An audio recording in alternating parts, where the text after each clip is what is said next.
चला चला लवकर मैत्रिणींनो, आज सोनाज रेसिपीमध्ये काय बनणार आहे तर बघूया. अगदी मस्त, हॉटेलपेक्षाही भारी, चमचमीत घरच्या घरी असा शिमला मिरची मसाला आपण बघणार आहे. नमस्कार, मी स्वाती. सोनाज रेसिपीमध्ये तुमचे खूप खूप अगदी मनापासून स्वागत करते. चला तर मग वेळ न घालवता रेसिपीला सुरुवात करूया. रेसिपी स्किप न करता संपूर्ण बघा. तर शिमला मिरची घेतलेली आहे, इथं शेंगदाणे घेतली, धने जिरं घेतलेला आहे, थोडीशी तीळ घेतली आणि बघा 3 ते 4 काश्मीरी लाल मिरची पावडर घेतली. असा हा मसाला आपल्याला दळून घ्यायचा आहे, म्हणजे भाजून. तर इथं मी आधी तवा ठेवला बघा गॅसवर, गॅस चालू केला. शेंगदाणे भाजून घेणार आहे आणि शेंगदाणे छान असे खरपूस भाजणार आहे मैत्रिणींनो. आणि खरोखर सांगते, रेसिपी कुठंही स्किप करू नका. अप्रतिम हा शिमला मिरची मसाला होतो. अगदी तुम्ही रेस्टॉरंट हॉटेलची चव विसरून जाल, इतका भारी होतो. तर बघा, आता शेंगदाणे भाजल्यानंतर त्याच्यातच मी लाल मिरची जी घेतली होती ती, धने जिरं आणि तीळ थोडीशी, हे सगळं आता बघा मी थोडंसं तेल टाकून भाजून घेत आहे. तर शेंगदाणे थोडं भाजायला वेळ लागल म्हणून आधी शेंगदाणे थोडेसे भाजू दिले. नंतर मग धने जिरं तीळ आणि मिरची टाकली. तर बघा, आता हा मसाला भाजून झाला. आता इथं मी एक कढई ठेवली बघा, गॅस चालू केला आणि 1-2 पड्या तेल टाकलेलं आहे बघा मी कढईमध्ये. आणि शिमला मिरची स्वच्छ धुवून घेतली मी मैत्रिणींनो. आणि बघा, आता कढईमध्ये मी 2 ते 3 पड्या तेल टाकलं. त्यानंतर जिरं टाकलं आणि मग नंतर बघा इथं मी आता कांदा टाकून घेतलेला आहे. 1 ते 2 मध्यम आकाराचे कांदे कट केले होते, ते टाकून घेतले मी.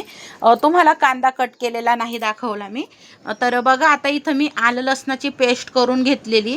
तर आपल्या आवडीप्रमाणे आलं लसूण घ्यायचं, कितपत आपली भाजी आहे. तर कांदा थोडासा परतल्यानंतर आलं लसणाची पेस्ट टाकून घ्यायची, म्हणजे आलं लसणाची पेस्ट जर आपण आधी वापरली तर मग ते जळत नाही, आधी वापरली तर थोडी करपून जाते. आणि असं थोडासा कांदा परतल्यानंतर जर टाकली तर कांद्यासोबत छान आलं लसूण ची पेस्ट होऊन जाते. आता इथं काही मसाले मी वापरलेले आहे. 1 चम्मच हळद पावडर आणि 1 ते 2 चम्मच लाल मिरची पावडर, त्यानंतर धना जिरा पावडर थोडीशी. तशी तर धने जिरं आपण मसाल्यामध्येही भाजलेले आहेत, पण 1 चम्मच वापरलेला आहे. आता इथं आपल्याला एक खास मसाला वापरायचा आहे, तो म्हणजे किचन किंग मसाला. तर किचन किंग मसाला नक्की वापरा मैत्रिणींना, खूप भाजीला टेस्ट येते, अगदी हॉटेलसारखी आणि रेस्टॉरंट स्टाईल. तर आता इथं बघा, थोडीशी कसुरी मेथी पण मी टाकून घेतलेली आहे 1 चम्मच. आणि मस्त आता इथं बघा 3 ते 4 मध्यम छोट्या आकाराच्या टोमॅटोची पेस्ट करून घेतली, तीही टाकून घेतली. स्टेप बाय स्टेप मी तुमच्याकरता ही भाजी घेऊन आलेली आहे. नक्की एकही स्टेप मिस करू नका. खूप सुंदर होतो हा मसाला. अगदी तुम्ही जेव्हा खाल ना, जेव्हा बनवाल ना, तेव्हा नक्की आठवण काढाल आपल्या सोनाज रेसिपीची. आता जे आपण मसाले बघा भाजले होते, शेंगदाणे, जिरं, अद्रक लसूण आणि थोडीशी तीळ आणि मिरची, काश्मीरी बेडगी मिरची घेतली होती. तर बघा, तो मसालाही आता मी टाकून घेतलेला आहे बघा. तर आता हा सगळा मसाला छान परतवून घेत आहे मी. आणि आपल्याला शिमला मिरची पण अशी डायरेक्ट कच्ची वापरायची नाही, म्हणजे मग तिचा फ्लेवर छान लागतो. तर तुम्हाला मी पुढं दाखवणारच आहे आपण कशा प्रकारे वापरणार आहे. तर आता ह्या मसाल्यांमध्ये करपू नाही म्हणून मी एक थोडंसं गरम पाण्याचा वापर केला आहे. गरम पाणी बनवून ठेवायचं, तापवून ठेवायचं, म्हणजे भाजीला कलरही छान येतो, चवही छान येते. तर बघा, आता हा मसाला मस्तपैकी आता झाकण ठेवून तेल सुटेपर्यंत हा परतून घ्यायचा. तर इथे शिमला मिरची मी बघा कट करून घेतली आणि एका कढईमध्ये मी थोडंसं तेल वापरणार आहे. आणि आता आपल्याला ही शिमला मिरची वाफवून घ्यायची आहे, म्हणजे हिचा जो स्मेल आहे तो कमी होतो आणि भाजी चवीला भन्नाट लागते. तर तुम्ही जर या पद्धतीने बनवली ना मैत्रिणीनं भाजी, तर तुम्ही पाहुणे आल्यावर सुद्धा ही भाजी बनवू शकतात. अगदी कुणालाही वाटेल ही भाजी हॉटेलमधून आणलेली आहे की काय. तर हॉटेलपेक्षाही घरच्या घरी आपण भारी भन्नाट चवीची ही शिमला मिरची मसाला बनवत आहे. तर नक्की भरभरून रेसिपीला प्रेम द्या मैत्रिणींनो. आणि बघा, आता ही शिमला मिरची थोडीशी मऊ होईपर्यंत मी परतवून घेत आहे. तोपर्यंत आपला मसाला पण एका बाजूला होत आहे. तर तुम्ही आधी जर तुम्हाला वेळ असेल तर आधी शिमला मिरची वाफवून घ्या.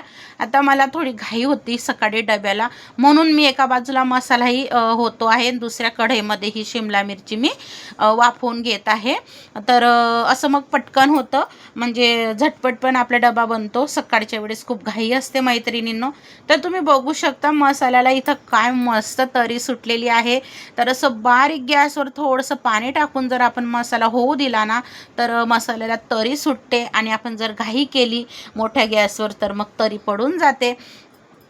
तर अशा छोट्या छोट्या टिप्स ट्रिक्स असतात मैत्रिणींनो. तर त्या तर आपल्या सगळ्या गृहिणींना माहितीच आहे. पण एखाद्या वेळेस तुमची पद्धत वेगळी, माझी पद्धत वेगळी, अशी प्रत्येक आपल्या बहिणींच्या हातची चव वेगवेगळी असते. तर बघू शकता आता जी शिमला मिरची मी वाफवून घेतली, ती तेल मसाल्याला तरी सुटल्यानंतर मी शिमला मिरची टाकून घेतली. परत झाकण ठेवून एक वाफ मी काढून घेणार आहे. आता तुम्ही बघू शकता काय मस्त मी थोडंसं अर्धा कप पाणी टाकलं होतं, ते तुम्हाला दाखवायचं राहिलं. आणि मस्त असं काय चमचमीत मसाला तयार होत आहे. तर आता अजून थोडंसं आपण गरम पाण्याचा वापर करणार आहे. तर तुम्ही चपातीसोबत, भातासोबत ही भाजी खाऊ शकतात, किंवा डाळ भातासोबत तुम्ही थोडीशी घट्ट जर ठेवली तर तोंडी लावू शकतात. तर आता मी थोडंसं पाणी वापरणार आहे, म्हणजे भातासोबत पण खाता येईल. तर मैत्रिणींनो, कशी वाटली तुम्हाला ही चमचमीत शिमला मिरची मसाला भाजी, नक्की मला कमेंटमध्ये सांगा. आणि हो, जर तुम्हाला खरोखर हा शिमला मिरची मसाला आवडला असेल मैत्रिणींनो, तर मोठ्या मनाने मोठ्या प्रेमाने एक लाईक, एक शेअर करायला विसरू नका. आणि आता बघा मी चवीनुसार मीठ टाकून घेतलं भाजीमध्ये. आणि मैत्रिणींनो, हाईप डन करायला विसरू नका. ॲड सहित रेसिपी बघा, संपूर्ण बघा. तुमच्याकरता मी नवनवीन रेसिपी घेऊन येत असते. तर बघू शकता मस्त अशी ही शिमला मिरची मसाला तयार झालेला आहे. मस्त थोडीशी हिरवीगार अशी कोथिंबीर गेलेली आहे. आणि काय मस्त असा वास सुटलेला आहे घरामध्ये. आणि अशी भन्नाट चवीची ही रेस्टॉरंट स्टाईल, हॉटेल स्टाईल, घरच्या घरी आपण मस्तपैकी शिमला मिरची मसाला तयार केलेला आहे. मैत्रिणींनो, आवडली का रेसिपी नक्की सांगा. आणि तुम्ही छान छान कमेंट करतात, मनाला खूप छान वाटतं मैत्रिणींनो. अशाच कमेंट छान छान करत राहा. आणि खरंच मी तुमची हृदयातून आभारी. तर बघा मैत्रिणींनो, काय भन्नाट भाजी झालेली आहे, काय भारी मस्त कलर आलेला आहे. आणि चवीला तर वाव, अप्रतिम. तर चला मग या मैत्रिणींनो, आपण सोबत जेवण करूया. तर तुम्ही पण या सोनाज रेसिपीमध्ये तुमचं स्वागत आहे. काय भारी भाजी झालेली आहे बघा, कलर पण मस्त आलेला आहे. तर मग पटकन शिमला मिरची आणा आणि पटकन ही भाजी बनवून बघा. घरातले सगळे खुश, तुमचं कौतुक केल्याशिवाय राहणार नाही. तर नक्की आवडली का मैत्रिणींनो. आणि प्लीज लाईक करा, लाईक करायला विसरू नका. तर तुमचं प्रेम, सपोर्ट असंच सोनाज रेसिपीवर कायम असू द्या. तसं तर आहेच मैत्रिणींनो, तुम्ही भरभरून प्रेम देतात. मी तुमची हृदयातून आभारी आहे. रेसिपी बघितल्याबद्दल धन्यवाद. श्री स्वामी समर्थ.